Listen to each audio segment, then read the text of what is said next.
WDRB Sports. But on both sides, I mean, there'll be people at Kentucky that will have a nervous breakdown if they lose to us. They will. They'll be. You got to watch. You know, they got to put the fences up on bridges. Best quote so far. Hello, everyone. Final Four week is upon us, and as the ultimate battle of the Bluegrass approaches, the coaches make this thing even more entertaining. Rick Pitino probably has the best perspective, having reached the Final Four with both teams, not to mention Providence 25 years ago.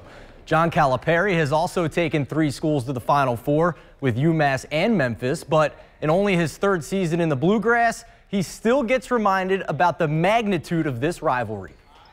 Me personally, I've been in Kentucky 3 years. I've said it all along. We play them one time a year and we're not in the same league. Why do you guys get all worked up? And then they go crazy. Are you out of your mind? I mean, the city of Louisville drives our state. The University of Louisville drives that city.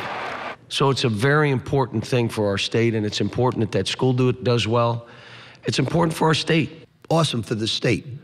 But we would say, the way I look at Kentucky and the way I look at their coaching staff, I marvel at excellence. I respect excellence. So I've got great respect for excellence.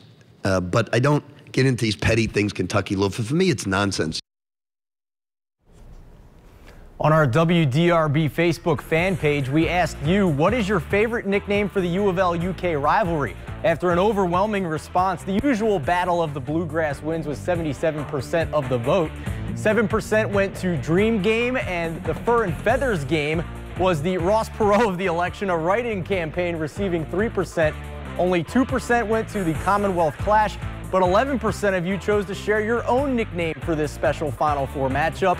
Our 2 favorites from the other category, Battle for the Bourbon, love that one, the Bourbon State at the Bourbon Street, and maybe the most appropriate of all, Heart Attack Waiting to Happen. The UK won this year's New Year's Eve showdown 69-62. Today, John Calipari said regardless of the rivalry, the feeling of losing this time of the year is the same. Why do I get the feeling millions around the Commonwealth would beg to differ about how much worse it would feel to lose this game? UK opened up as a 9-point favorite in Vegas, but Cal's players are echoing their coach. The opponent may be Louisville, but the mindset is the same. The goal has been a national championship from day one, and it just so happens U of L is in the way. I say it is, that's one of our goals, and 2 games away. We got Louisville, to play this weekend, and we just got to go out here and focus. To finally get here to the Final Four, I mean, it's been our goal in the beginning of the year, so we just want to continue with that same approach and just play with the mentality that it's our last game and just prepare for that one game.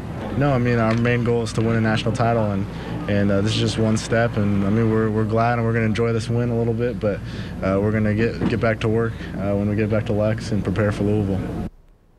In the Cards locker room, this entire postseason has been about proving the doubters wrong. So being a heavy underdog against the Cats suits U of L nicely. It seems the level of celebration coincides with the team's expectations, no matter the sport. The Cards were jubilant as they cut down the Nets in Phoenix, and the party carried over to the locker room. Sure, U of L was a preseason top 10 team, but overcoming adversity is what's made this run so sweet, including for senior Chris Smith, who will take a necklace of twine over gold or silver any day. This is the best one I got, by far. I got expensive necklaces, but that means nothing. Going to the Final Four means everything and more. We're playing with house money because, everybody wrote us off, and I just want to tell everybody thank you for writing us off. A lot of people didn't believe in us when we started in the season because it was tough for us. So we just stayed together, fight for my teammates. To hear more from the Cards and Cats, including how outspoken U of L was about wanting a piece of UK, go to our WDRB Sports Facebook fan page. After the break, believe it or not, there are other teams in action this week, including the UK women preparing for their Elite 8 matchup tomorrow against mighty Connecticut.